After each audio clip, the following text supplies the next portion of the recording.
میرے لیے بہت بہت فخر اور اعزاز کی بات آج کی اس بڑے ہی معتبر فورم پہ مجھے یہ اعزاز مل گیا، اور پھر سب سے بڑھ کر یہ کہ میرے بڑے ہی محترم ہیں، دوست بھی ہیں، فادر ایمینول آسی صاحب، بڑی رسپیکٹ ہے میرے دل میں ان کے لیے، اور ان کی کتاب پہ بات کرنے کی یہ مجھے اعزاز ملا، میں اس کے لیے خدا ان کی شکر گزاری ادا کرتا ہوں، اور مکتبہ عناوین کا بھی میں شکر گزار ہوں کہ اس قابل سمجھا۔ کتاب نقش قدم آپ کی نظر سے ڈیفینیٹلی گزری، میں اس کو چند موضوعات میں تقسیم کر کے خاکے آپ کے سامنے رکھنے کو ہوں۔ میں مصنف کی شخصیت، طرز تحریر، ذہنی وسعت، اس پہ بات کروں گا، پھر کتاب کے بارے میں، کتاب کے نام کے بارے میں، ضخامت، بناوٹ، اس کی ہسٹری، ناشرین، اور اس کے چند ایک اور جو فضائل اور اس کی خوبیاں، میں اس کے بارے میں بات کروں گا۔ مواد جو ہے اس میں دیا گیا، میں اس کے بارے میں بات کروں گا، اور بشارتی مشن ہے یہ مجھے اس میں نظر آتا، اس کے حوالے سے، اور پھر ابواب کی تقسیم کے حوالے سے، یہ میرے چھوٹے چھوٹے موضوع ہیں، اور میں انہیں سامنے رکھتے ہوئے آج کی یہ گفتگو کرنے کو ہوں۔ سب سے پہلے مصنف کی شخصیت، علی جناب فادر ایمینول آسی صاحب خدا کی خدمت میں ایک لمبے عرصے سے، اور بہت سے شعبے ہیں جن میں خدا انہیں اپنے جلال کے لیے، کام کے لیے استعمال کر رہا ہے۔ تو اس کتاب کے مصنف ادبی سوجھ بوجھ رکھنے والے، دیگر زبانوں پر، نہ صرف اردو زبان پر، پنجابی زبان پر، بلکہ انگریزی اور عبرانی، یونانی، لاطینی زبانوں پر بھی دسترس رکھتے ہیں، تو بہت سی کتابوں کے وہ مصنف ہیں، کوئی 33 کے قریب کتابوں کے نام تو مجھے معلوم ہے۔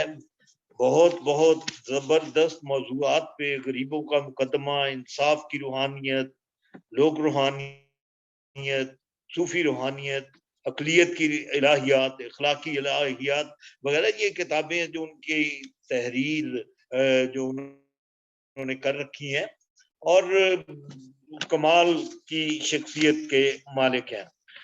طرز تحریر میں جب کتاب ان کی کوئی بھی دیکھتا ہوں، اور خاص طور پر یہ جب میں نے نقش قدم دیکھی ہے، تو میں اس میں ایک بات بڑی زبردست محسوس کر رہا تھا کہ قاری کو گرفت کر لینے کا فن جو ہے وہ فادر جی میں بہت ہی زبردست طور پر موجود، اور اس کتاب میں خوبصورت جملہ بندی، محاورات کا استعمال، بیچ میں اپنی بات کو مزید وضاحت کرنے کے لیے پنجابی زبان کا استعمال کرتے ہیں، جو بڑا ہی خوبصورت لگتا ہے۔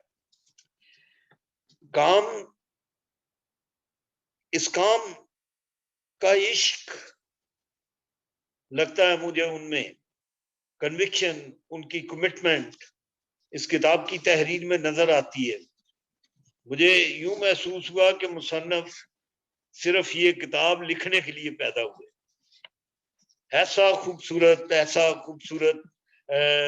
جملہ بندی، محاورات وہ استعمال کرتے آتے ہیں۔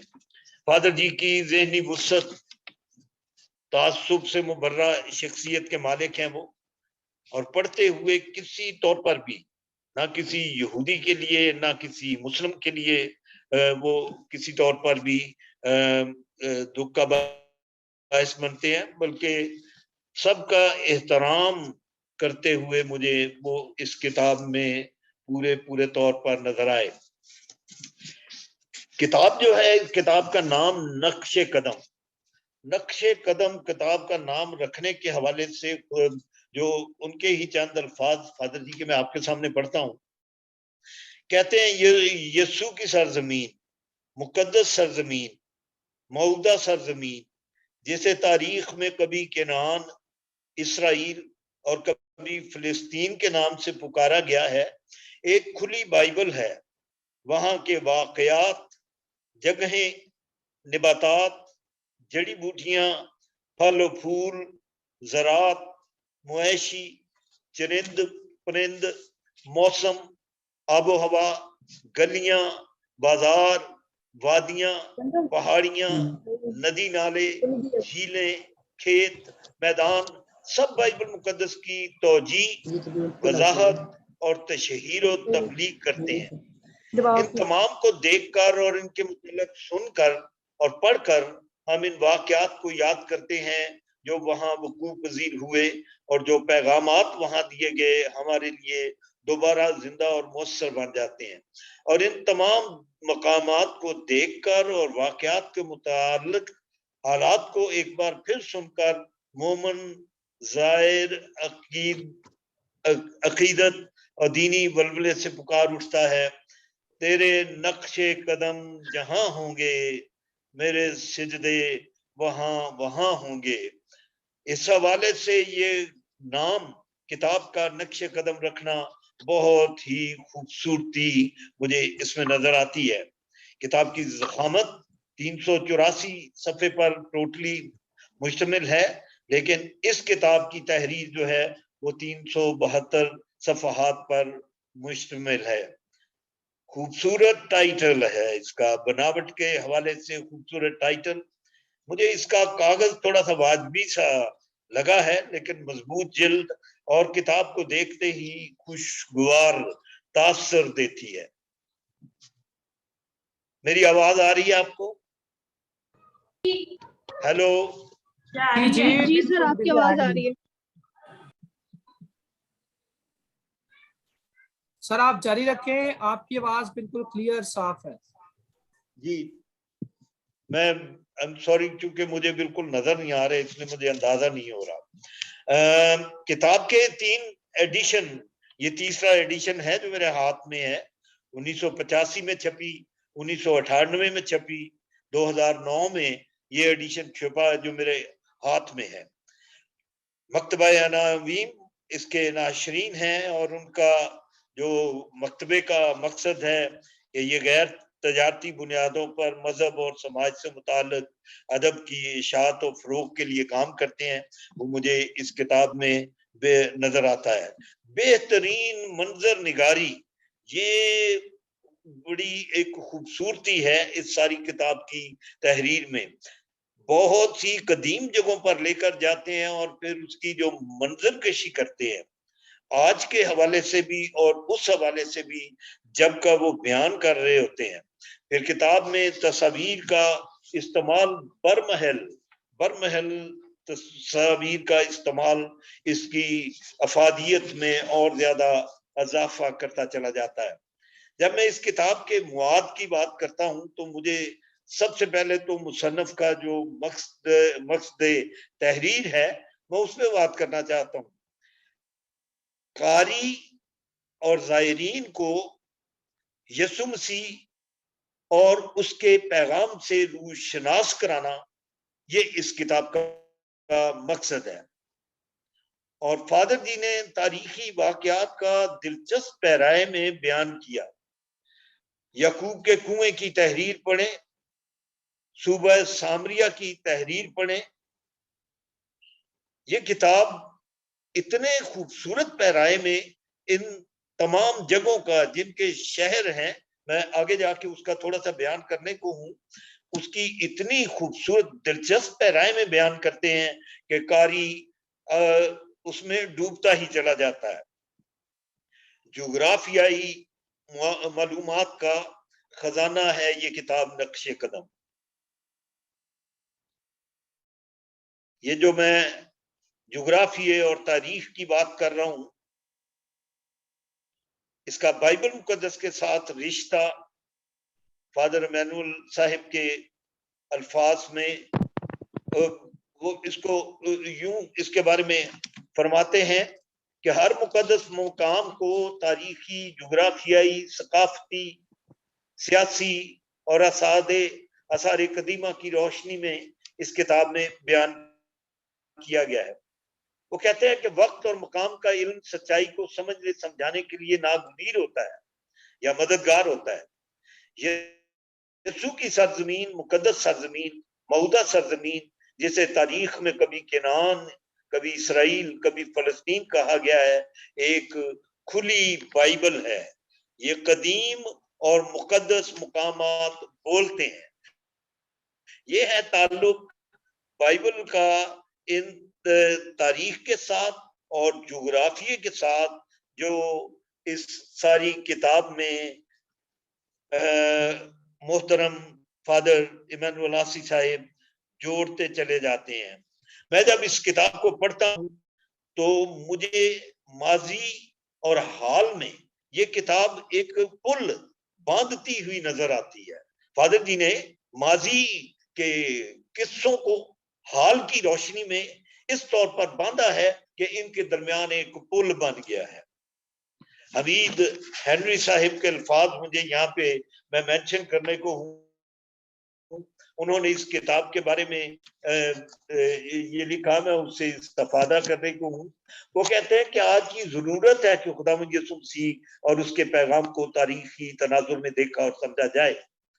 اور وہ کہتے ہیں کہ نقش قدم اس حوالے سے تحریر کی گئی. بائبل مقدس کو بہتر طریقے سے پڑھنے اور مؤثر انداز سے سمجھنے اور تشریح کرنے کے لیے اس میں تحریر، مقامات کا تاریخی اور جغرافیائی پس منظر یا کانٹیکسٹ جاننا اشد ضروری ہے. نقش قدم میں ہمیں ایمان اور تاریخ ساتھ ساتھ چلتی نظر آتی ہے. مصنف نے تاریخ رقم کرتے ہوئے کتب سے استفادہ کیا ہوگا، لیکن اپنے ذاتی مشاہدے اور آنکھوں دیکھے تجربات آسان طور پر بیان کیے ہیں. تحریر کی خوبصورتی یہ ہے کہ صرف تاریخی مقامات کا ذکر ہی نہیں کیا، بلکہ ان مقامات کی الہیات پر بھی مسلسل روشنی ڈالی گئی ہے. مقامات کے پوشیدہ بھید آشکارا کرنے کی صحیح قابل ستائش ہے. یہاں نظر آتا ہے کہ مصنف صرف مقامات کے حدود عربے تک محدود نہیں، بلکہ مقامات کی تہوں میں چھپے حقائق کو کرید کر باہر لا رہا ہے. تاریخ اور تاریخی جغرافیے کا مطالعہ ہمیشہ کاری کو کھینچ کر ماضی میں لے جاتا ہے اور اس سے باہر نکلنے ہی نہیں دیتا. لیکن نقش قدم کا مطالعہ آپ کو آج کے سماج، حالات اور ضروریات سے جوڑے رکھتا ہے. قدیم تمدن دور حاضرہ کے تمدن کو چھپا نہیں رہا. میں نیکسٹ میرا جو نقطہ ہے بشارتی مشن اس کتاب میں مجھے جاری نظر آتا ہے.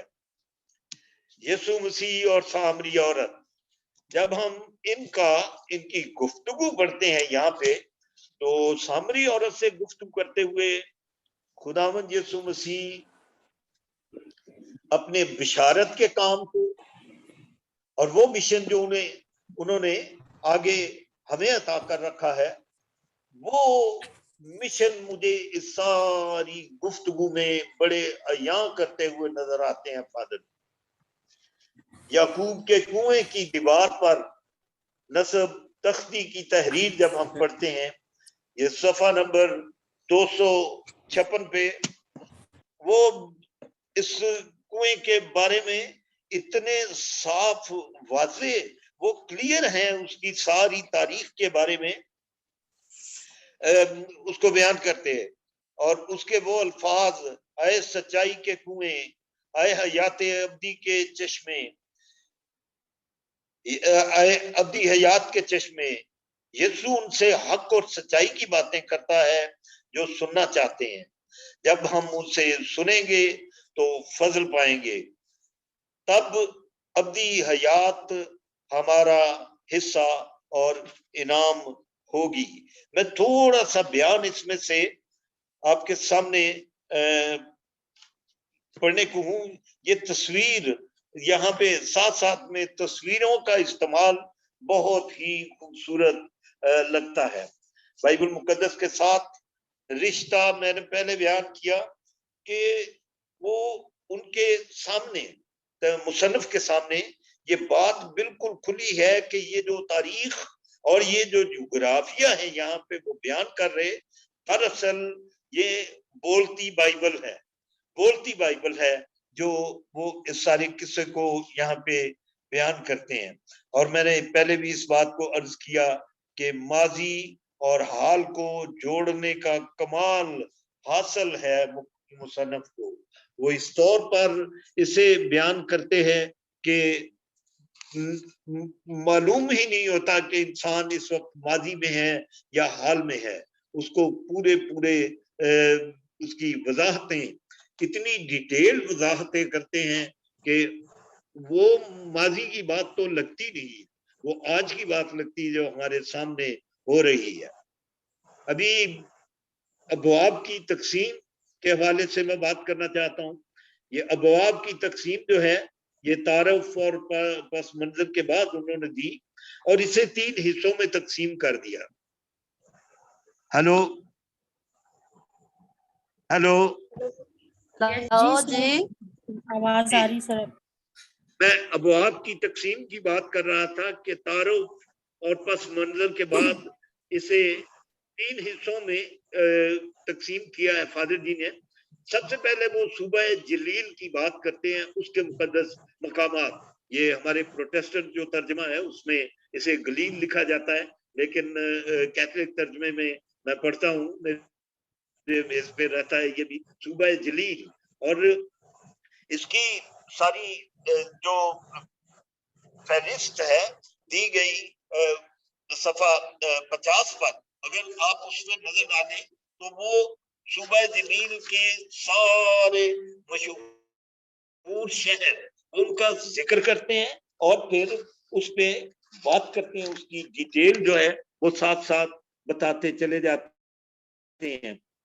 صوبہ سامریہ، اس کے مقدس مقامات، یہ ان کا دوسرا باب ہے، اس میں نابلس کا ذکر کرتے ہیں جو موجودہ نام ہے شکیم کا، جیسے پروٹیسٹنٹ ترجمے میں سکم لکھا گیا ہے، سکم کی بات کرتے ہیں، نابلس موجودہ نام استعمال کرتے ہوئے شلو کی بات کرتے ہیں، اور سکوت، یہ شہروں کے نام ہیں جن کا ذکر وہ صوبہ سامریہ کے حوالے سے کرتے ہیں۔ سوری۔ پھر تیسرا ان کا باب صوبہ یہودیہ کے مقدس مقامات۔ اب یہ جو صوبہ جلیل کی بات کرتے ہوئے بڑے بڑے شہر جو ہیں اس کے ان کی وضاحت اتنے خوبصورت طور پر کرتے ہیں۔ جب ناصرت کی بات کرتے ہیں تو صرف شہر کا بیان نہیں کر دیتے، وہ وہاں پہ بیان کرتے ہیں کہ اس کی افادیت کیا ہے، بائبل میں اس کے ساتھ اس کے بارے میں کیا کیا کیا کیا کہا جاتا ہے۔ کانا گلیل، کانا جلیل ہم اسے پڑھتے ہیں، یہاں پہ خداوند یسوع مسیح نے اپنا پہلا معجزہ کیا۔ قیصریہ فلپی، جلیل کی جھیل کا بیان کرتے ہوئے فادر جی نے جو منظر نگاری کر دیا وہاں پہ وہ قابل تحسین ہے۔ جلیل کی جھیل کا منظر بیان کرتے ہوئے وہ اس کی تفصیل میں جاتے ہیں، اس کی چوڑائی، اس کی لمبائی، اور پھر بیان کرتے ہیں کہ کس طور پر اس کی شکل کیسی ہے، سرمنڈل کے ساتھ ملاتے ہیں موسیقی کے ساتھ کہ سرمنڈل جیسی شکل والی یہ جھیل ہے، اور اس کی موسیقیت فادر جی محسوس کرتے ہیں وہاں پہ اور اس کا بیان کرتے ہیں۔ جرجاسا، بیت سیدا، کفرنہوم، یہ تمام شہر ہیں جن کا بائبل مقدس میں ذکر تو ہے، لیکن جب ہم ان کی تاریخ کے بارے میں، ان کے جغرافیے کے بارے میں، ان شہروں کے محلے حقوق کے بارے میں جب جانتے ہیں تو پھر ہمیں بائبل مقدس کو سمجھنے میں اور بھی زیادہ آسانی ہو جاتی ہے، اور ہم ان شہروں کو اپنے سامنے بستا ہوا دیکھتے ہیں، اپنے سامنے انہیں چلتا پھرتا ہوا ہے، بلکہ خود کو اپنے آپ خود کو وہاں پہ ان شہروں میں بیٹھا ہوا چلتا پھرتا محسوس کرتے ہیں۔ مبارک بادیوں کا پہاڑ، ان کی ہم مبارک بادیاں پڑھتے ہیں، پہاڑ کا ذکر بھی پڑھتے ہیں، پہاڑی آواز بھی ہم اسے کہتے ہیں جب پہ مبارک بادیاں آتی ہیں، لیکن اس پہاڑ کا بیان، اس کا محل وقوع بیان کرنا. پھر وہ طبخہ کی بات کرتے ہیں جہاں پہ چھوٹے بچے نے 5 روٹیاں اور 2 مچھلیاں دے دی اور 5000 کو سیر کر دیا گیا. خدا یسوع نے برکت دے کر اس جگہ کا بیان کرنا. یہ وہ جگہ ہیں جن کے بارے میں ہم ویسے پڑھتے ہوئے بائبل پڑھتے ہوئے تصور نہیں کر سکتے، لیکن جب ہم اس کتاب کو اگر پڑھ لیتے ہیں اور پھر اس کے بعد ہم بائبل میں جاتے ہیں تو پھر ہمارے لیے یہ شہر اپنے سامنے بستے ہوئے نظر آتے ہیں. ہم اس شہر میں اپنے آپ کو چلتا پھرتا ہوا دیکھ لیتے ہیں. اور فادر جی نے میں نے بہت سے سفر نامے پڑھے ہیں، لیکن فادر جی یہ کر تو سفر نامہ ہی رہے ہیں، لیکن اتنی خوبصورتی کے ساتھ ان شہروں کی تاریخ اور جغرافیہ بیان کرتے چلے جاتے ہیں کہ قاری اس میں غرق ہوتا چلا جاتا ہے. دیگر چھوٹی چھوٹی معلومات ہیں، ڈیٹیلز ہیں جو وہ دیتے ہیں، اور اس میں ہم اتنا زیادہ سیکھ لیتے ہیں ان شہروں کے بارے میں.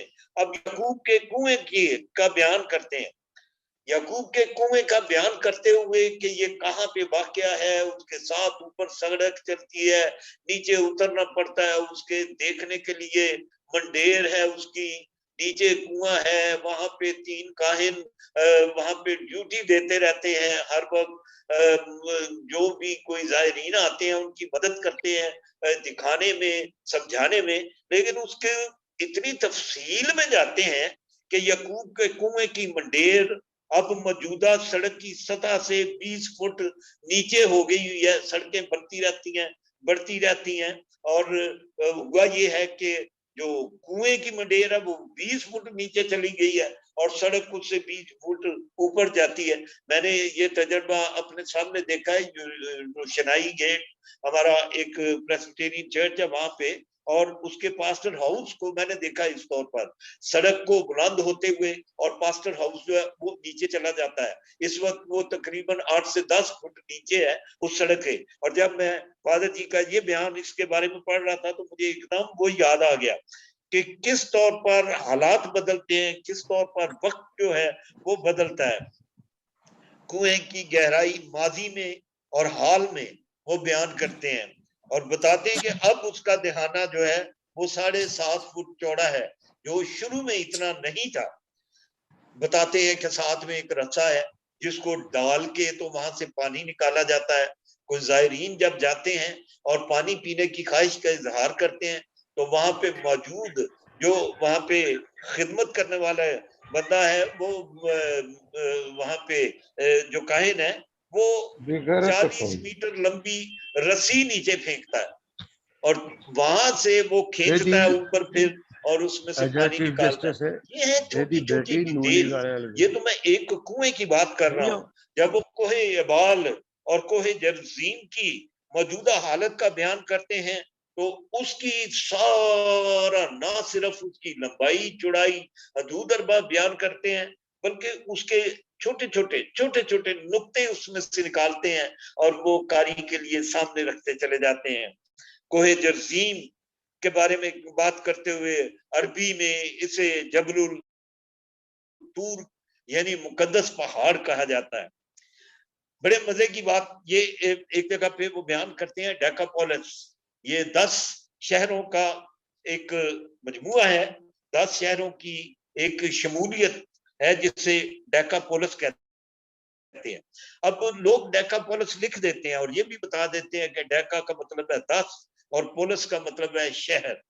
لیکن کبھی کسی نے، میں نے بہت دفعہ یہ پڑھا اس کے بارے میں، لیکن یہاں پہ فادر جی نے جب ان کا ذکر کیا تو ان 10 کے 10 شہروں کا نام یہاں پہ لکھ دیا ہے کہ وہ شہر ہیں کون سے جو مل کر ڈیکا پولس بناتے ہیں.